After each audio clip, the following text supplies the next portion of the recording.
परमात्मा कहते हैं लूट सको तो लूटियो भाई राम नाम की लूटे, पीछे फिर पछताओगे प्राण जहांगे छूटे। राम रटत कन्या भली ये साकट भलाना पूते, छेरी के गल गल थना जिसमें दूध न मूते। राम रटत दारिद्र भला टूटी घर की छान, वो सुंदर महल किस काम के जा भक्ति नहीं भगवानी। राम रटत कोढ़ी भलो चूचू पड़े जो चामे, वो सुंदर शरीर किस काम को जिस मुख नाही नाम।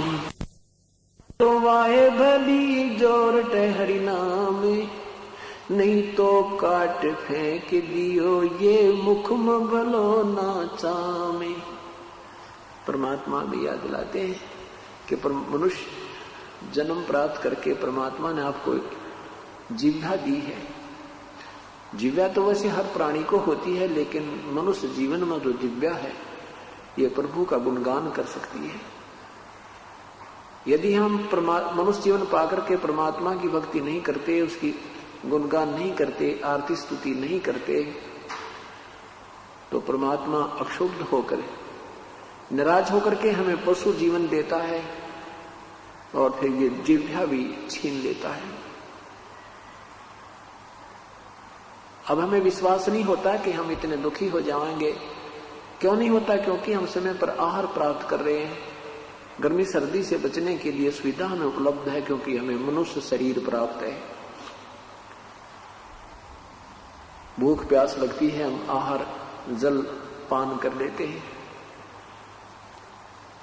कोई शारीरिक कष्ट होता है तो किसी को बता करके हम अपना इलाज करवा लेते हैं। और जब मनुष्य शरीर नहीं रहेगा, जिसमें मनुष्य शरीर नहीं रहेगा, पशु जीवन हमें प्राप्त हो जाएगा। हम बोल नहीं सकते, दर्द पीड़ा होगी कहीं पर और ट्रीटमेंट होगा कहीं पर। पुण्यात्माओं, ये बात याद रखना, ये बातें कहन सुन की नहीं, ये कर पालन की है।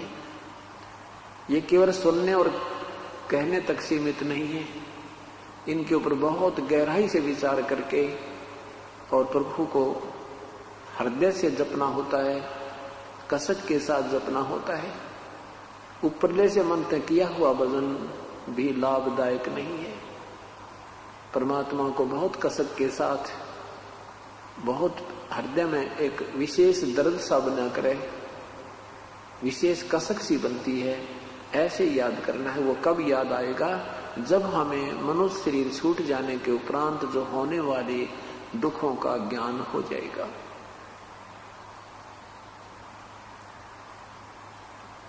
वो कैसे होगा? ये मनुष्य शरीर में कितनी सुविधा है। जब चाहे हम आहार करते हैं, जब चाहे हम पानी पी लेते हैं। कोई मानसिक परेशानी भी होती है तो अपने किसी नाती को कहकर हल्का कर लेते हैं, उसका समाधान करवा देते हैं। कोई पीड़ा है तो उसका हम दर्द, कोई गोली वगैरह लेकर के डॉक्टर से इलाज करवा देते हैं। और प्रभु की भक्ति ना करने के कारण फिर हम क्या बनेंगे? नर से ती तू पशुआ की जय गद्धा बैल बनाई, ये 56 भोग कहाँ मन बोरे, कहीं कुरडी चढ़ने जाई। परमात्मा की भक्ति ना करने से कहते नर से फिर तो गधा या बैल बनेगा, और ये 56 भोग कहाँ मन बोरे, ये सुंदर आहार नहीं नादान, फिर कहीं कुरडी चलने जाई।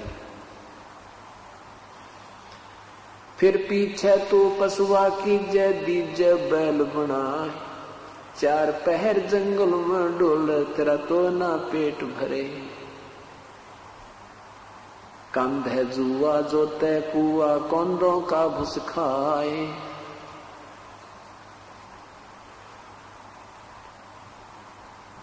क्या बताते हैं परमात्मा?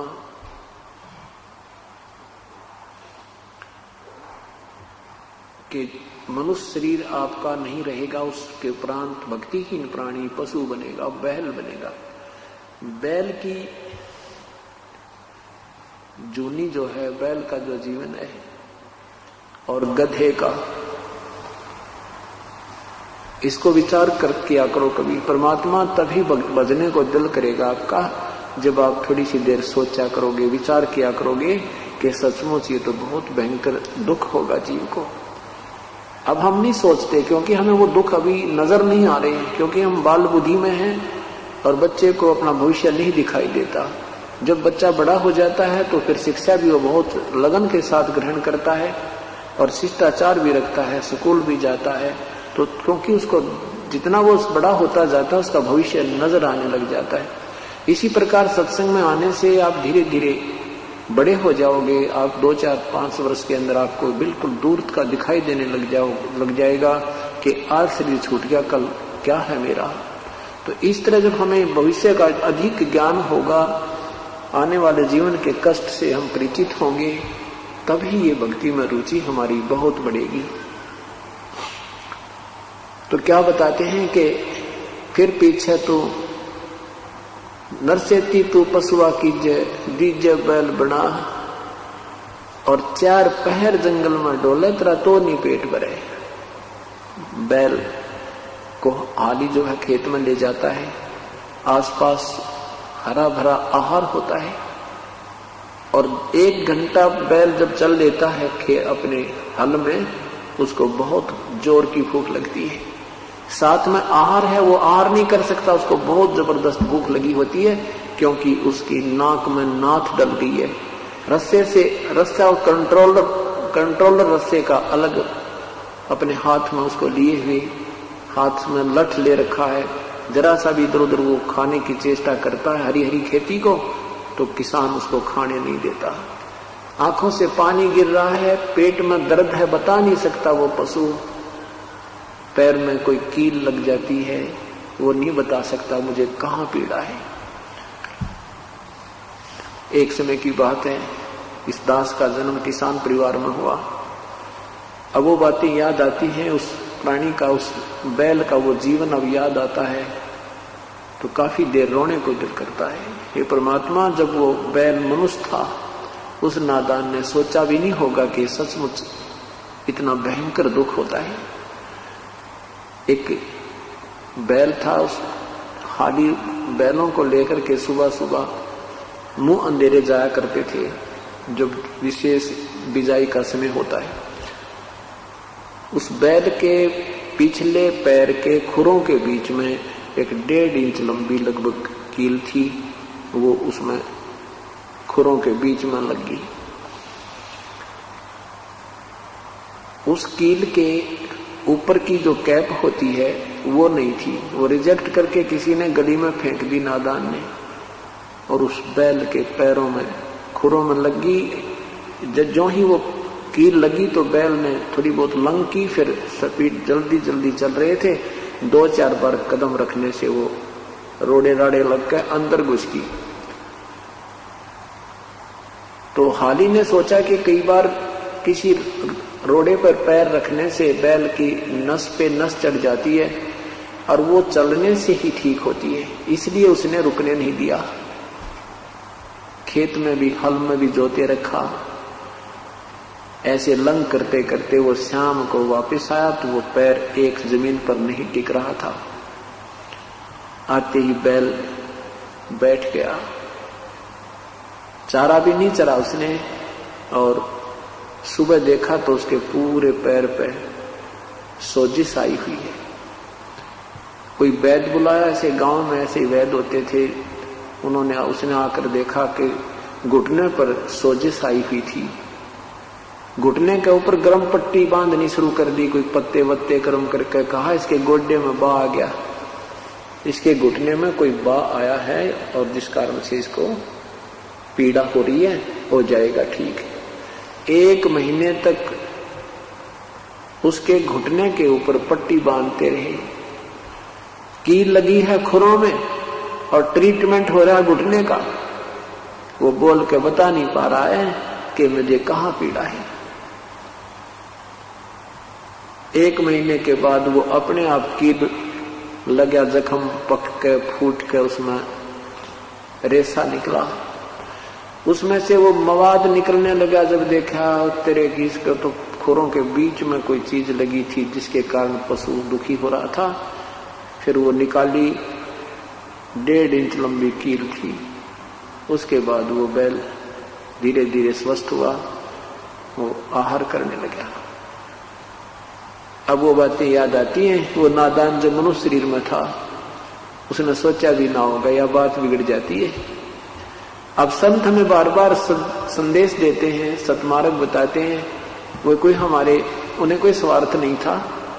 आदरणीय गरीबदास साहिब कहते हैं, गरीबदास सौगंध साहिब की, मन भगवान की कसम, आपकी भक्ति बिना बहुत दुर्गति होगी, आपकी बहुत दुर्गति हो जाएगी। भजन कर राम दुहाई रे, भजन कर राम दुहाई रे, भजन कर राम दुहाई रे, भजन कर राम दुहाई रे। जन्म अनमोली तुझे दिया नर देही पाई रे, इस देही को देवता लोचते सुरनर मुनि भाई रे।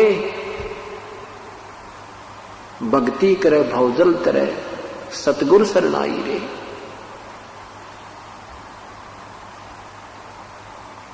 क्या बताते हैं कि भजन कर राम दुहाई, राम दुहाई। अगर ये अब भक्ति नहीं की, तेरा बहुत बुरा हाल हो जाएगा। कभी पशु बने, कभी पक्षी बने, कभी गधा बने, कभी कुत्ता बने।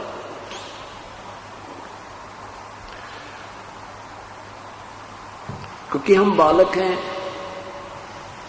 और संत हमारे माता पिता थे, वो हमें आगाह करते हैं। हम उनके विचारों पर नहीं विश्वास करेंगे तो हमें वो हानि होगी जो हमें वो बताकर गए हैं। इसलिए हमने अपने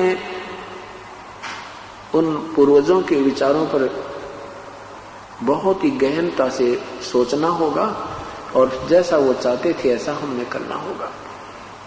अब क्या बताते हैं, फिर पीछे तो खर की जगह कुर्डी चरने जाई, टूटी कमर पजावे चढ़े तेरा कागा मांस गिलाई।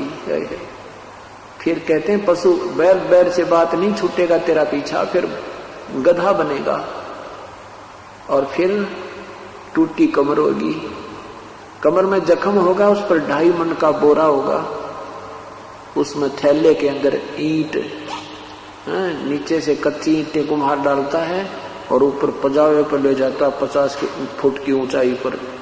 वहां जाते ही कच्ची ईंटें उतार देता है, पक्की फटाफट उसमें डालकर उसको धक्का दे देता है नीचे को, और जख्म हुआ होता कमर के ऊपर। आप किसी बहन भाई के जरा सी कोई खरोंच आ जाए शरीर पे और उसके कपड़ा भी लग जाता, आंखों में पानी आता है, इतनी भयंकर पीड़ा होती है।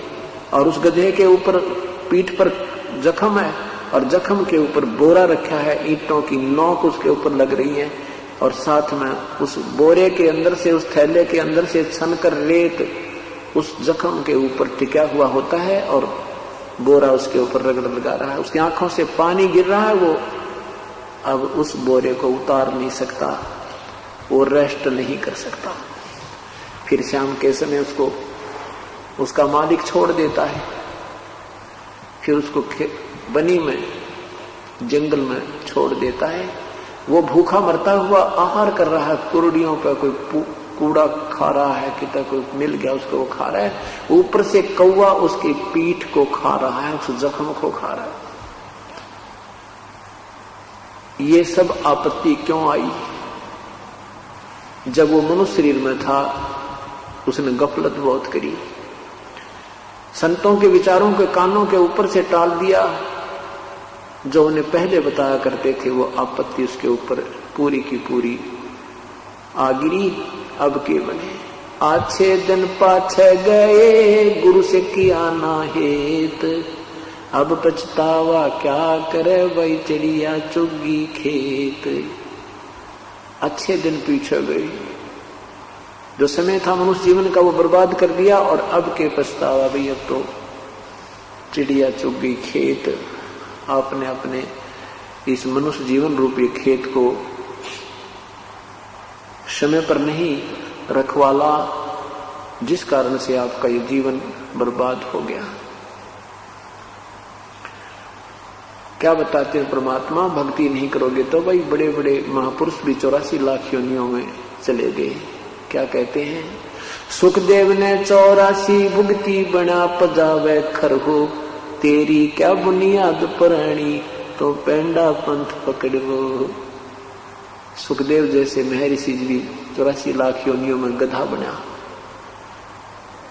तो तेरी क्या बुनियाद पुरानी, तो वो पेंडा पंथ पकड़, वो पेड़ा, वो पंथ, वो रास्ता भक्ति का, सब बुराई त्याग करके सतमार्ग पर लग जा भाई। तेरी क्या बुनियाद पुरानी, तेरी क्या औकात है। ऐसे ऐसे महर्षि भी 84 लाख योनियों में चले गए।